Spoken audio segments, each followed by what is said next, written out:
Hello, everybody. Welcome to the Prog Connection. I am your host, Zoltán Famous, and welcome to the second episode of our podcast. Bryan Famous, John Lance over here. Welcome back. We are going to be discussing our top three underappreciated albums, and we are going to do an Thought it was album review bands. as well. Man, Bands, yes. Yeah. Sorry, my bad. Sorry. um. So why not we actually start off the subjects and we jump right into the first one with our three underappreciated prog bands. Dad, why not you start us off? And So you just want number three, right? yes, I would like for you to name off your third one, please. Third one. Okay, Yep. so I would start with my number three as a strange, quirky Canadian band named Max Webster. never heard Uh, of it. Interesting. I'm not really sure if they're really fully a progressive rock band, but they have all of the bells and whistles that most prog fans would appreciate. I mean, they started in Toronto in 1973. And my understanding is that they started it as a bar band playing mostly Jethro Tull covers and Frank Zappa covers. Mm-hmm. And you can Interesting. certainly hear that in their sound. There's definitely a Frank Zappa psychedelic weirdness to them. And of course, later on, as they put out albums in the mid 70s, they were very much known for being the warm up band for Rush in those days. So A they had band I never heard. Interesting. You actually did it. Holy wow! I'm surprised. You've never heard of Max Webster? No, That's surprising. I never heard of them. To be That's honest with surprising. you, I know That because is I a listen to a lot of everything. very small Canadian band. They don't have a lot of reviews, unfortunately. It's the issue of being a small Canadian band, I guess, right? Yeah, that's why they're not known because they're they're a little bit outside whatever's expected, and they're weird, but in a good way. I think the if you're like a Rush fan, there's a song on their 1980 album Universal Juveniles where Geddy sings, and I think all of Rush is in on that song, aren't there, Zoe? I believe so. I think Neil Peart plays drums and Alex plays some guitar.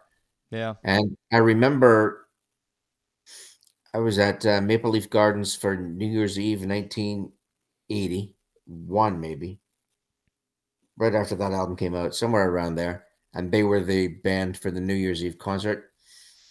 And I was there as Geddy Lee came out and sang along with Max Webster for the song Battle Scar, which is the song that Rush played on for them. So there is a definite Rush crossover. I think probably Rush was trying to, because they were on with the same management company and they were probably on the same label.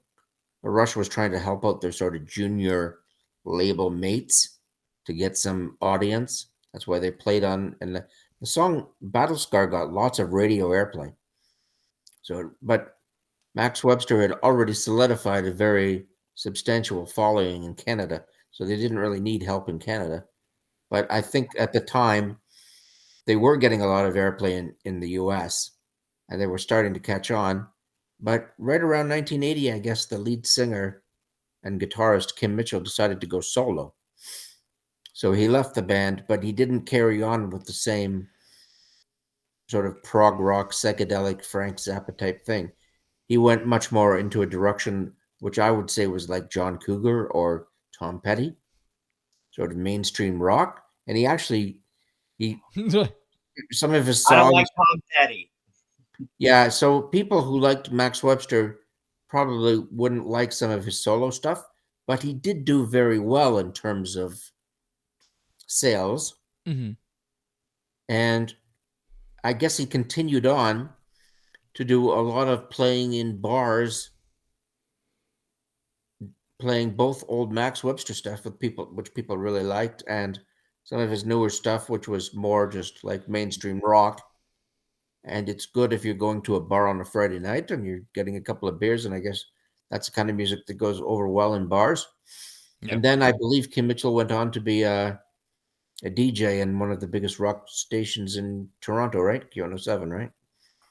Huh. So that's what he's done. But nowadays I would imagine he's probably either still doing the DJing or he's back on the road with his own solo band, Mm. but doing, as I say, more mainstream, like Tom Petty, John Cougar type rock and Yeah. roll, not doing like he may still play some of the old Max Webster tunes, but anyway, for that, it's a band worth checking out if you like. I mean, it's as I say, it's kind of like a little bit like Rush, but it's a little bit more weird. It's sort of that Frank Zappa influence and maybe a little bit of I don't know, sort of 70s glam, Yeah. like Sweet and those sort of bands. Maybe that influence is there. So it's but Yeah. again, sort of maybe a David Bowie influence. I don't know, but Yeah. again, it's very strange music, but it's very good stuff. So Million Vacations is a very good album. That's the yeah, one I'd recommend. 1979's Million Vacations is fantastic. Yeah. Yeah. John, what about your number 3? Ugh. Okay, so I'm gonna go with the 70s, although I wanted to do a different band. Okay. I don't know.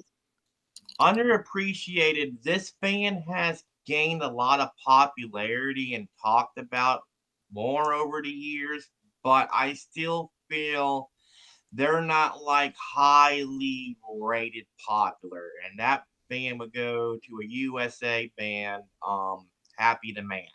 I Oh. feel they're underappreciated to a degree, but they have gained a lot more popularity and track over the last couple years on YouTube discussions and forums. But when you go to Prog archives and stuff like that, and here within just the normal top 10, maybe 20 mainstream albums, they're not a band that comes up often, but they are gaining a lot more popularity throughout the prog market.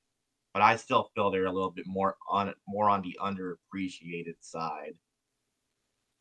So yeah, and they have several albums. My favorite's Crafty Hands. A lot of people argued the debut or Crafty Hands, and then the members of the band, Frank Whitaker or whatever. I don't know if he's still alive anymore. I know one of them passed away recently. He did a solo album in 2000, I think 19, called Zeitgeist, and then they had another a band that came out in like the 2000s, like the mid 2000s. I think they're called Oblivion Sun. I don't own anything by them, but I know it has members of them also. So yeah. But yeah, they're like a really great band if you're into like instrumental, like prog, like I would say fusion, but still prog. Crafty Hands is more on the jazzy side, whereas the debut's more on the proggy, more on more proggier side. Yeah. All right. Shall I move on to my third? Sure. All right. I think I'm going to go with because this was very tough for me. I was caught between three. However, I think I am going to go ahead and pencil it down, and I'm going to say Saga. Mostly because of the fact that I think they did get a lot of radio play, and they were considered more of the AOR sound back then, but I think there are a lot of guys on Prog Archives, not to name any names, but who give Saga a bit of a hard time because of the keyboards and I guess the general structure of following a more pop format when it comes down to their writing songs. They never really fit into the actual staple of what a prog band was because they always had the formulaic songs that you would find on the radio songs, album-oriented rock, right? So I think they got a lot of a bad reputation for that, but I think the underlying tones when you listen to them, the gentle giant aspect, the very symphonic aspect that they bring to their music should be a lot more it should be a lot more appreciated in that regard, because I don't see a lot of people giving enough love to, first of all, Jim Gilmore's amazing keyboards in the 80s with stuff like Help Me Out. That song just highlights his keyboard virtuosity and his ability to to create an atmosphere with keyboards so well. But also Jim Christian's, if you say, I'm sorry if I butchered that, his guitar playing, but also Michael Sadler's vocals are just so electric. Even the album that they had with I think Rob Marotti was very good. The Human Condition's very good, I'd say. Very underrated. Oh, I love the Rob Marotti album. Yeah. I only own like one Saga album in my whole collection, which Mm-hmm. was one they did like a couple years ago, where they took all the songs that were electric and then they made them acoustic. I Yeah. need to. It's That's really good. I mean, it I've is heard good. lots of other albums by them. I just need to acquire their Yeah. stuff. It's just very hard to get, but they Mm-hmm. recently reissued a bunch of like half the catalog was recently Yeah. reissued, like with Remastered, all that. yes, Yeah. I'm very they're just interested in very getting hard to those. find. They're just very hard to find outside of Discogs. I would very much like a copy of the debut. That would be great. I think there are some phenomenal songs on that album. I would also say people say that Trust is really good, but I would say House of Cards is phenomenal as well. I want to try a few more of the late 90s and early 2000s stuff. I don't know much about 2020 and Saga City or Sagacity that they have there, but either way, very good stuff. Dad, what's your number 2? I think, Zoli, you've started a little bit of a theme, Oh yeah. which I have discussed with you many, many times, which is that, there are some people who do not like a sort of a pop influence Mm-hmm. in their prog rock, which I personally like quite a lot, and so Saga sometimes gets labeled with that. Yeah. Although, some people might, like myself included, might say, well, it's just good songwriting, that you're writing a song, you're just not writing some meandering music. But another one that's very accused of the same kind of thing as being sometimes more of a pop band than a prog band is the Alan Parsons Project. So I'm gonna go number 2 is Alan Parsons Project, which, as you know, Zoltan, I absolutely love everything. Of course. We'll delve into that more. Dad, I think because you know what one of my choices is, we can delve into that conversation a little bit more as a group as well. So, should we just move on and get to your number Yeah, 2? sure, Yeah. sure. Go ahead. We'll Move on. discuss we'll discuss the Alan Parsons Project in a second. Don't worry. I want to hear more of your thoughts on that for sure. We'll get to that. John? Number 2 was Yeah. would be a German band. Yeah. They've been around for a while. They originally started off kind of doing Pink Floyd covers. They're called RPWL. That's how it Mm-hmm. letters. Um, their debut album has, which I recently just exposed to Zoltan recently. Great album. God Has Failed album, and then everything they've done, their first couple albums are very, you can tell the influence of Pink Floyd, but as they go on, they have actually had their own sound. Yeah, they evolved. Um, I own like 3 or 4 albums. I own their recent Crime Scene, the one before it, Tales from Outer Space, the 2005 album, which I don't really view through something. I don't remember the name of it. Whirl Through My, I don't remember. I didn't do my homework and have it pulled up in front of me right now. But the 2005 album, that one is very highly regarded as such. But the first couple albums are just very more. It's like Pink Floyd, more like kind of like Gilmore era.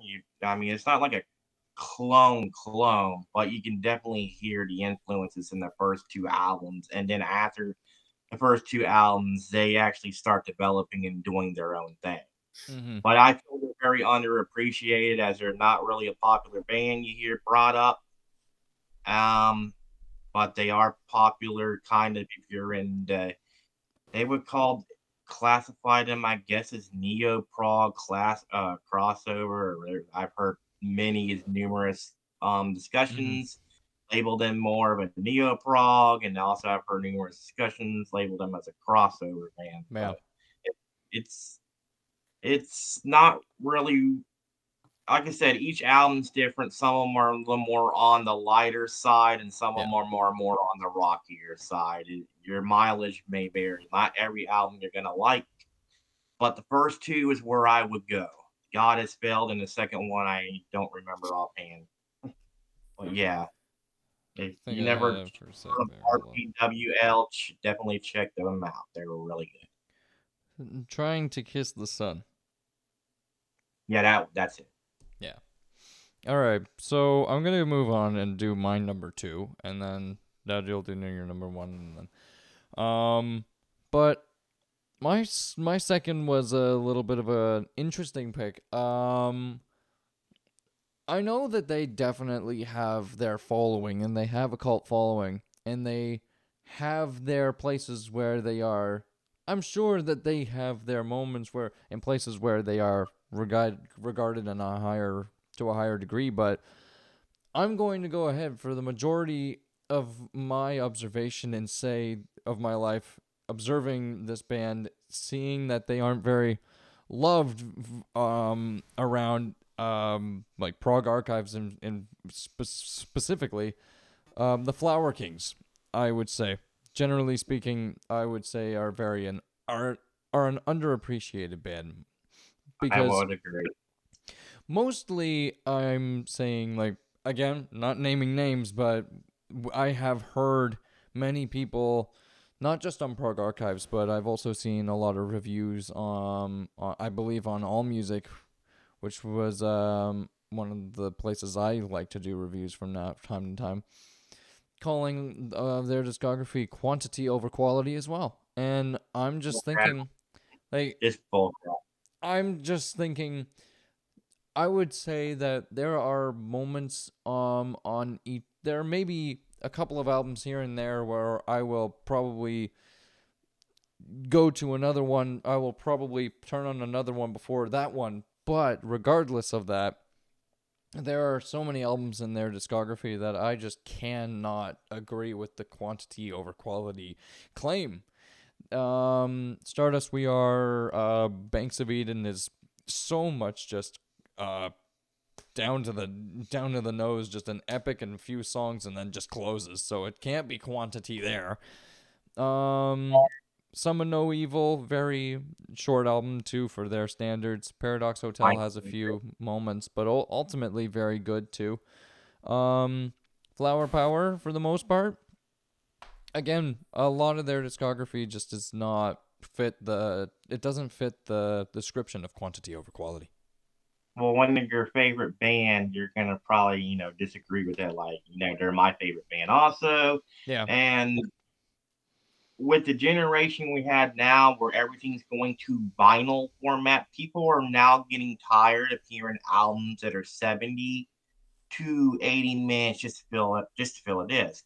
The problem is when your favorite band releases an album, you don't care if it's 40 minutes, 50 minutes, 70 minutes. If they're a band that's been consistent quality, like Rolling Stone has done throughout the years, they can make a 3-hour album and it still won't be enough. They But at the same time, any other album that's 80 minutes or longer, I'm like, okay, I wish this was shorter, but those albums and bands are not my favorite bands. So being biased towards something will kind of change your overall opinion on certain things also too, I feel. It's true. Yeah, that's fair. But generally speaking, I would just say that there is a lot of unwarranted hate towards a few of the classic albums, I'd say. Dad, your number 1, please. Okay, well, sticking on the theme that I had for my number 2, which is the idea that, we don't want any prog band to write a hit and have mainstream success. And my number 1 is Ambrosia, Good which pick. started out as a really, really serious progressive rock band with their first album. Mm-hmm. And then the second album is also, I think Alan Parsons produced it, Somewhere I've Never Traveled. And then they moved slightly away into more of an AOR direction and Yeah. almost doing like Blue Eyed Soul, and had a lot of very big mainstream hits and sold a lot of albums. But still, most of it's good, and I love that kind of thing. So for me, they're one of the most underappreciated. And David Pack, such a good person. Very good Would songs. you would you maybe have an honorable mention that you would want to throw out, Brian? Ooh, that's a good question. yeah, I'm Echolin. Mm. Yeah, that's pretty much my number one. So let's talk about it. Talk about your number 1. Uh, so mine would be Echoland, which would be number one. They're a very underappreciated band. My favorite album by them is MEI and My, which is a 50-minute epic, which in my honest opinion is an epic that will actually rival and actually compete with Guarding of Dreams by the Flower Kings. Now, both those epics are very good. Um, but I will gravitate more towards Eklund's My. I just love this album. They not made an albums in almost a decade. It's been like 7, 8 years now, but they are supposed to be coming out with a new one. I only have I only own MEI. I only own the last album that they just recently did, and the debut album, which I don't remember the name of, but The debut is Zoltan's. just called Echolin. Yeah, it's just a self-titled No, album. They maybe have not 2 the of those. It's the one that has a purple cover on it with looks like mask. I think it's the second. I don't know. Oh, You're Suffocating the Bloom. you're the one who you reckon. I think it's the one before Cowboy Poems. I think. I'm not mistaken. Yeah, it's you As have as the Echolin. world, No, as yeah, the world. yeah, As the World is good too. Yeah, that's it. Those are the only like 2 or 3 ones I own. Those Yeah. three, and they're No. very good. Now, if I had to pick an honorable mention, because Brian, also mentioned Ekelin, would be a band out of the USA Ooh. called IZZ, which has Laura Mead on vocals, John Galgano. They're a progressive rock band that's been around, I guess, since like the late 90s. They did an album called Don't Panic, like in 2019. I own that album, and then an album I think called Silver Sun, and they're a really, really good technical band. Like you can definitely hear the technicality in their songs.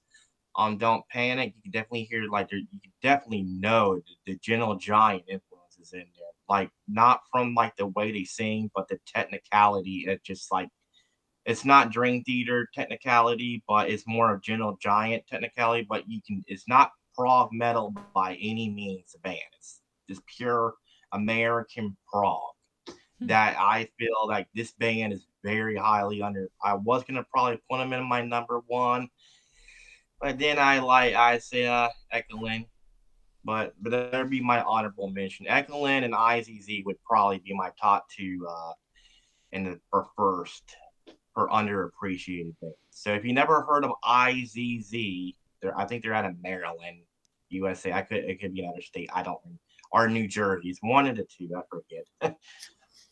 But they're a very good band with a female vocalist. Highly recommend you check them out if you've never heard. IZZ. All right. So Mm-hmm. I was going to mention, Zoltan, that I went to Nearfest 2000, Yeah. which was in Bethlehem, Pennsylvania, Ooh, and lucky. the headliner of that event which was like a weekend Prog festival, was transatlantic. And of course, they were fantastic. But that was Sunday night. On Saturday night, it was Happy the Man, actually. And they were fantastic as well, of course. But I arrived early, and there was a Friday night pre-festival concert Mm-hmm. at a bar. So I showed up at the bar, Yeah. see what was going on. And actually, the band was echoing. Nice. And they were promoting their album Cowboy Poems Free. Oh, that's so cool. So I actually bought my copy at that concert That's because cool. I liked it so much. Yeah, it's good stuff there. Yeah, the only problem is that I was with my ex-wife, Zoltán's mother, and she's short, and it was standing room only. So I was okay. I'm 6'1", so I could see the band, Yeah, but she could not. But still, I heard them, and they were absolutely fantastic, and I loved it so much. I bought the album there. that does it. So that's the way to get yourself turned on to a band. See Yeah. them live, see them do it. Yeah. And I mean, it wasn't a big like spectacular show because it was a bar. Yeah. They just played, right? They didn't put on a big show, but they were very, very, very good. Right. Yeah, because the Nearfest is no longer a thing. I know Yeah. the two of the people that ran it. Rob Leduc is one of them, and I don't remember the Chad Hutchinson, I believe, was the second guy that did it. I never been to any of them, but I know the two people that have done. I actually ordered used CDs from one of the Nearfest old ex-organizers, Rob, off of Discogs during the pandemic. So yeah, the two guys, Chad Hutchinson and Rob Leduca. If I don't think I'm saying their first and last names are right, especially Rob's. I think yeah, and I think he lives in Michigan. Rob and the other guy I don't know. But yeah, they formed Nearfest, which is probably one of the first prog festivals that were in America. And then you got Rosfest, which was Rites of Springs, which was in Pennsylvania. And then it moved to Florida, and then got a new leader, and then it didn't do so well. And I don't think it's coming back. If it does, it might be in a couple of years. But yeah, those were the two main prog festivals, where Rosfest was more neo prog bands, and Yeah. Nearfest being more symphonic and Yeah. Abbott jazz fusion and all that stuff. Right. My number one. Before we get too far off track. This is a conversation we can have. Before we move on to the other topic. My number one is Alan Parsons Project / Alan Parsons in general. I would just say generally Alan Parsons is probably too hated, and I would say the only albums that I see actually get any praise from progressive rock lovers really is the first two, I, Robot and Tales of Mystery and Imagination, which are both phenomenal, but I would also argue that you have so much on Pyramid and on Eye in the Sky, even Turn of a Friendly Card. I would even say On Air has some phenomenal stuff. Time Machine. The Secret was pretty good. And from what I've heard, From the New World is very good too. So I own both. The two recent ones were both very good. yeah, that makes sense. That's a conversation to be had. Dad, I want to hear what you were saying about Alan Parsons Project yourself. What your thoughts on that is. When I look on, as you and I do, we look at these things on Prog Archives, Right. and you look at the top 100. I'm also, along with you, I'm amazed that Flower King's albums don't show up there. Yeah. They're not on the top 250. How is it possible, right? Yeah. Of course, we also discussed that. How is it possible that Emerson, Lake and Palmer doesn't have an album in the top 10? I'm also shocked that there's not an Alan Parsons album in the top 10. I would think that the people who love the sort of Dark Side of the Moon kind of, production qualities and direction, that kind of Pink Floyd, that was kind of carried on with the Alan Parsons Project carried that on in a lot of ways with the same sensibility, right? I wouldn't say it's too far off. I would say Right. that, Which is the same moodiness and the yeah, same, concentration on production and and and concepts. Like a lot of the albums were concepts, yeah, and that I do like the Alan Parsons solo albums. yeah, After, but the Alan Parsons project itself kind of lost its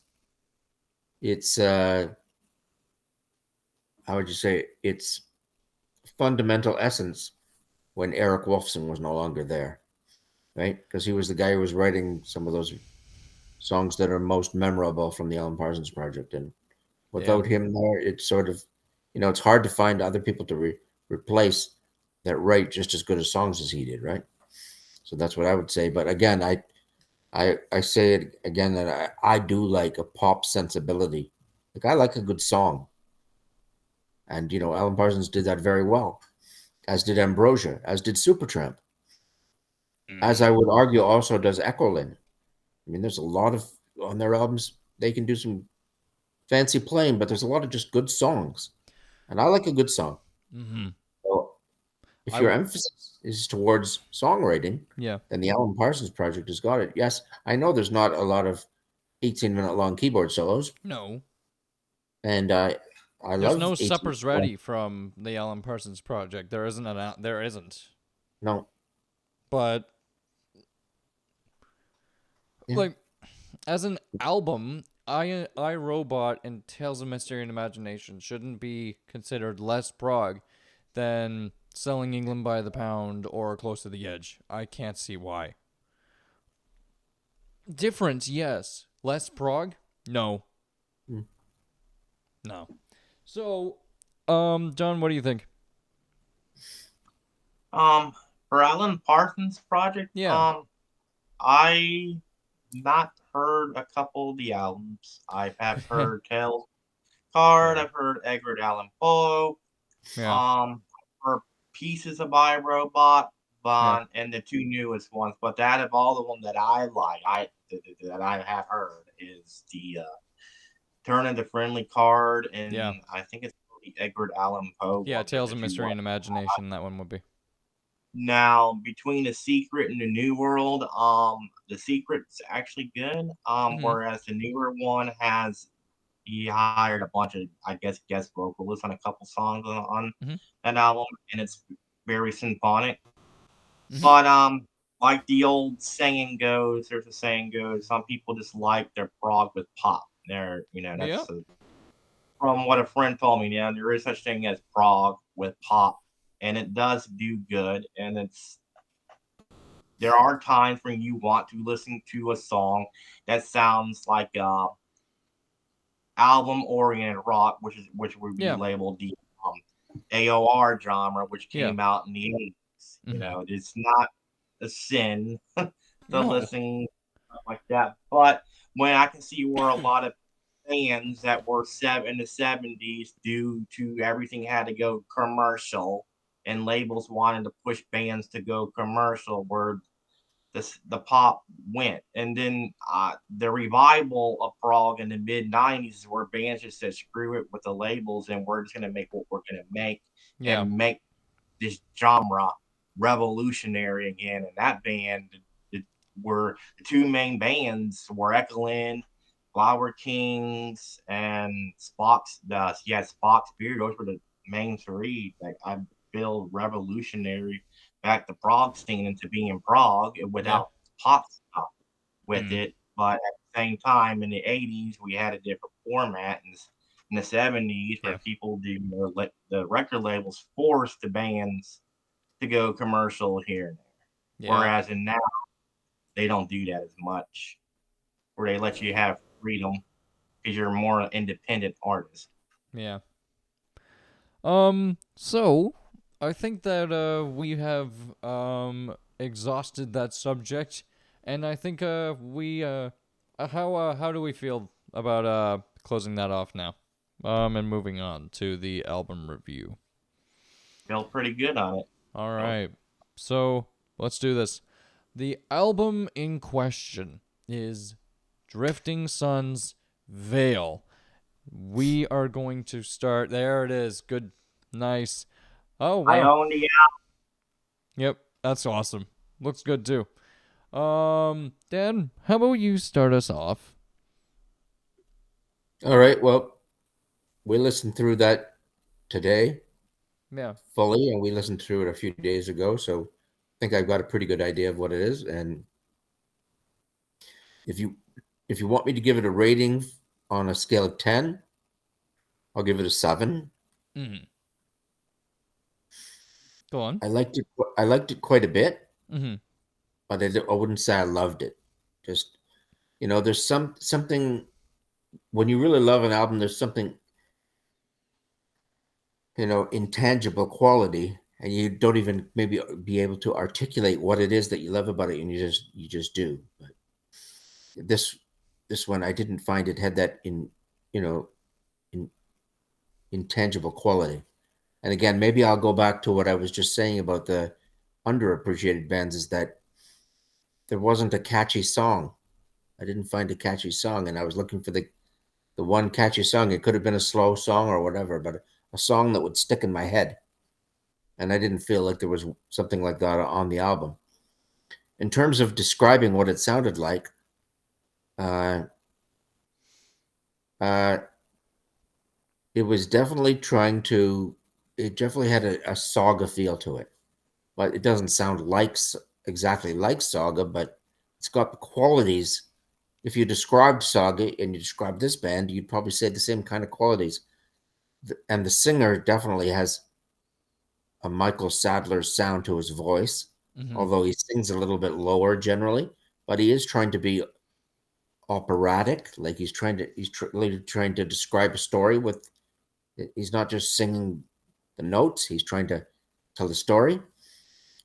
There was lots of classical influences throughout the album, like little bits of, like there was classical piano bits, so you can hear that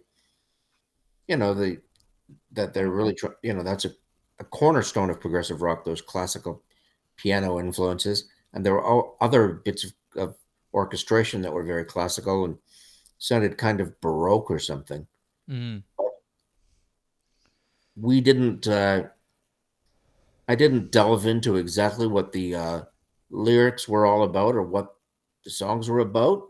However, judging just from the sound of the way it was sung, it did sound like some kind of a story of medieval England, and the Vikings are the heathen army is coming up to the shores of England and invading. It had that sort of gothic kind of feel.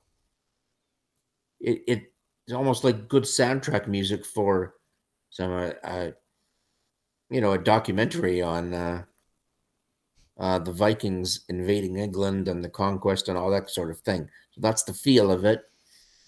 The thing about it is I was listening to some of the sort of more rock parts of it, and I thought that the rock element in music was more like 70s rock than it was like, perhaps their influences are Queensryche and things like that, because they do have a little bit of that.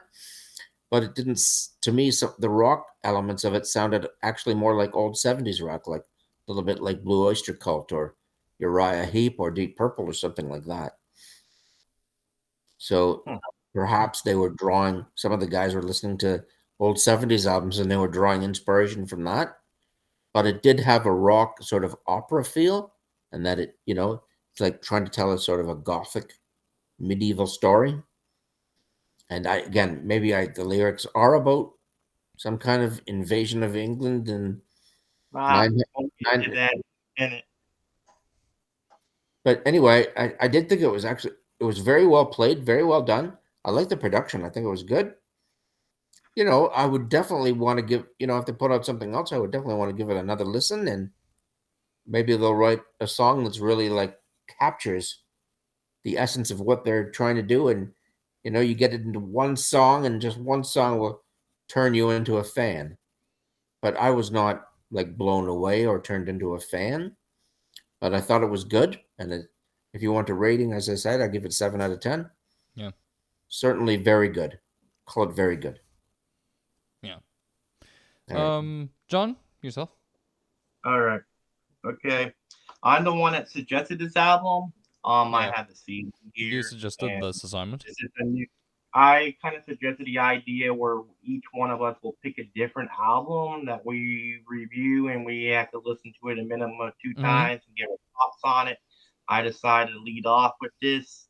Um, for me, this album I would rate it an 8, although I had the previous album before it, which is more guitar focused, and I prefer that one a little bit more, whereas this one is more keyboard oriented. The other one is guitar and has a different guitar player.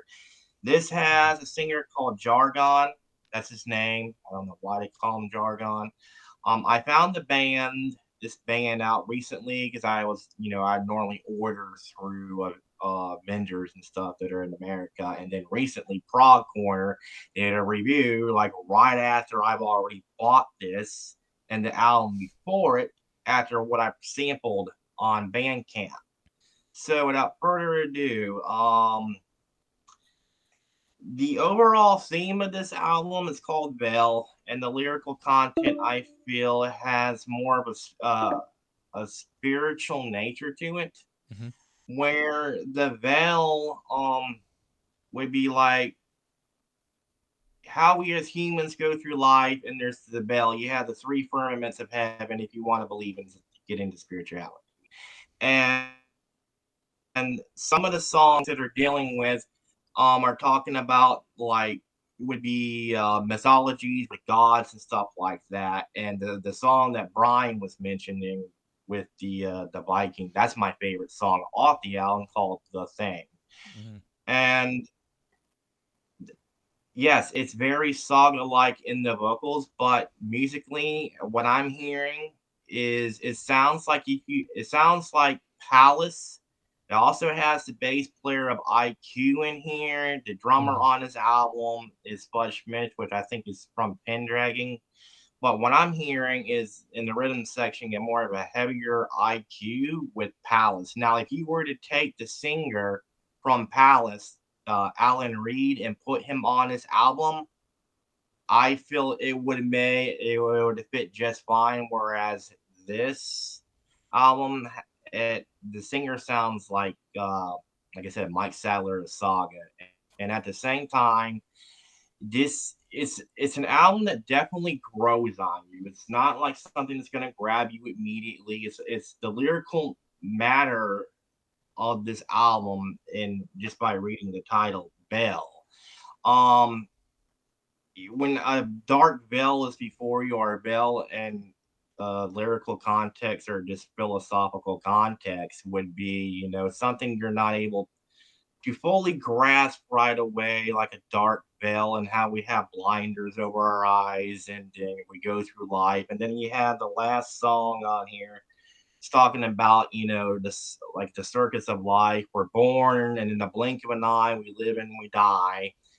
And like I said, the lyrics do talk about a lot about mythology in the first half of the album. And the second half of the album, it starts getting into the more spiritual side without going deep into religion and stuff like that.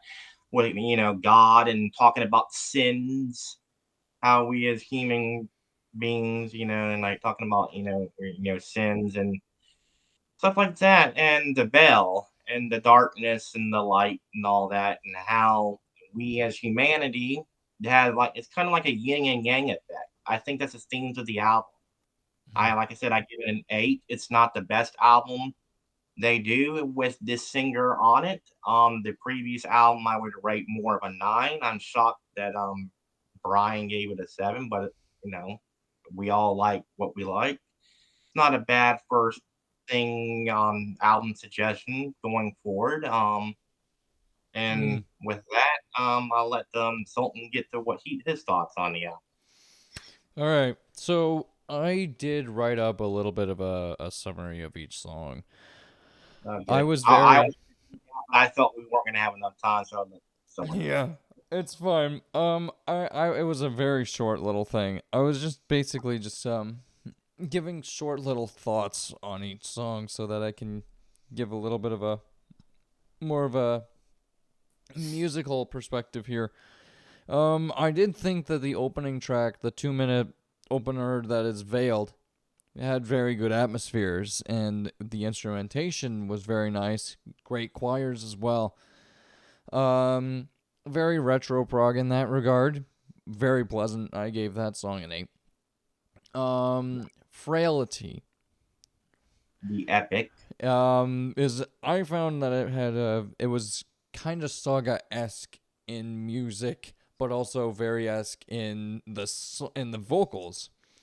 It had the classical sounding choirs and harmonies as well. Bunch of atmosphere, which was very nice. Overall, there were moments on that track that did lose my interest a few times. I think that I feel the weakest song on the album. I'd probably give it a 7. But I would, yeah, me too. I gave the song a 7. I would have probably cut out about a few minutes out of that album, or maybe cut it down to 8 minutes. It probably would have been better. There are a few moments on that song. The keyboards on that epic are really good. Yeah, I agree. Very good keyboards on that epic. I just think that there are moments where it loses me. Some of the vocals on that, some of the vocal, like the sung parts, there are moments where I'm just thinking, okay, we could move on just a tad. It's not bad by any means. I'm just saying that I probably would have skipped the song if it were probably any longer and it didn't. If the good moments on this song weren't great, I would probably have given it about a 6 or a 5. Good, not phenomenal. Eros and Psyche was also quite nice. Good early saga-esque, almost gave me Images at Twilight vibe. And but the thing is that once you got into once it started picking up, you had a little bit of the Fish era Marillion almost. I feel like that there were those little early guitar little parts. You could hear that in the background. Maybe Pendragon-ish? I'm not sure. It did give that a little bit. The drummer from Pendragon is actually on this. Yeah, you did say that, the drummer, right? Yeah. I really enjoyed The Thing. I gave that a 7.5. I gave Heroes and Psyche. That's my favorite song off the album, which I gave it a 9. That's a good one. It's good. It's definitely very good. The Norse mythology type thing to it, like it's like Bryan said, like a documentary to a Viking TV. It's I thought the vocals were good on that song too.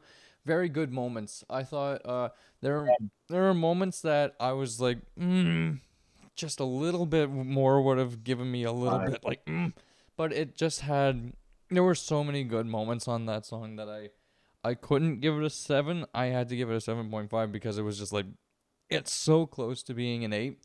Not quite. It's very good, but not perfect in that sense that it could have been an 8. But the 2-minute waltz was very good. Love that. The very, very cool piano piece that sounded, it's very classical. The guy is it seems like this keyboard player is very classical oriented and probably has some, maybe even training in that regard. I'm not sure, but it sounded very good. I gave that a 9. Through the Veil, I thought that was probably my favorite song.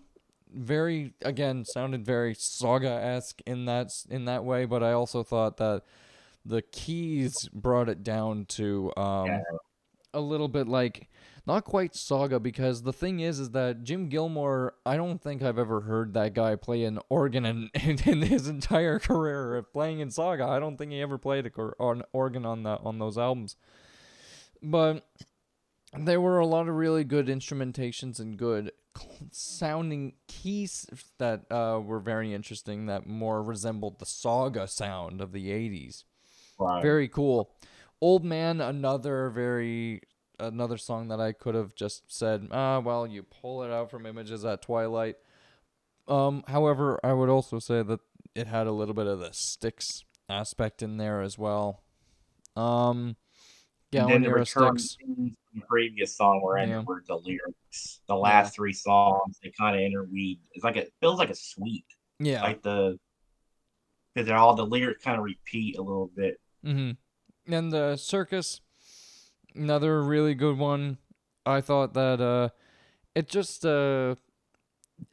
song just sounded like what they were doing on the album. It just sounds like a song that just collectively sounds like every song on the album and just works. It's a good song. Overall, I gave that one an 8 too. I think that to close up in my final thoughts, I found this album to be on the AOR side of prog like Saga was in that same Right. regard. The vocals are very good. The production is clean. The great keyboards. John Jowett is always welcome when it comes down to bass playing. He's such a good bass player. He doesn't overplay, but when he has his moments to shine and give a really nice lick, he'll do it. He'll do what he needs to do to really shine and really give some presence on the album, and he did that very well on this album. Overall, out of 10, I'd give this album an 8. Very just poignant, just put it down in the That's what I sand. gave. Give it an 8. Very well produced, good vocals, good keyboards. I thought the mixing was also very good. The keyboards never sounded buried from what I could hear. I never thought that the instrumentation or any particular instrument was just completely and utterly sidelined. It sounded very good, and I thought that the songs themselves gave a very clean AOR feel while being a little bit proggy here and there. A little bit gothic for my taste here and there, but very good, grandiose album with a lot of good production. And generally speaking, I would give this album another listen if it were on. And I would definitely give this band another chance if they release another album or if they have another album that we should listen to. Oh, they do. And with some kind of final thoughts on Yep. everything you're saying. For those who not heard this band in Drifting Sun, this album and the one before it has the singer that sounds like Mike Settler. This one has not been really well perceived as review-wise, but the album before it, that was in a lot of people's top 2021 albums within the top 10. That one, in my honest opinion, is a lot better. I just felt we could do this one first. One, because I felt it was more on the softer side. And since y'all are from Canada and Saga's a Canadian band, the singer does sound like Saga. But if you go into listening to this thinking, oh, the whole music's going to sound like Saga, I feel that's where a lot would be. I would get a little bit confused on it because I'm trying to. The singer does sound like Mike Sadler or Saga, but at the same time, I feel the music is more Palace meets IQ. Looks like Dad's computer has died. I will give my last little bit here, and I will say, Dad has texted me saying, hello, my computer ran out of juice. My closing thought is, check out Ambrosia. Especially the first two albums. Honestly, that was fun. Yeah. I think that would be, I think that's good. And, I think we should leave it off there. Shall we? Decided Dad couldn't be here, but oh well. Thank you guys very much. Episode 2 is over, but we'll do this again very soon. I think that went very well. We only have 3 minutes left. Dad says check out Ambrosia. And John says listen to Drifting Sun. And I say listen to prog. It's a great genre of music. Anyway, thank you guys very much for watching. If you like this one, please leave a like, share, and subscribe. As always, peace.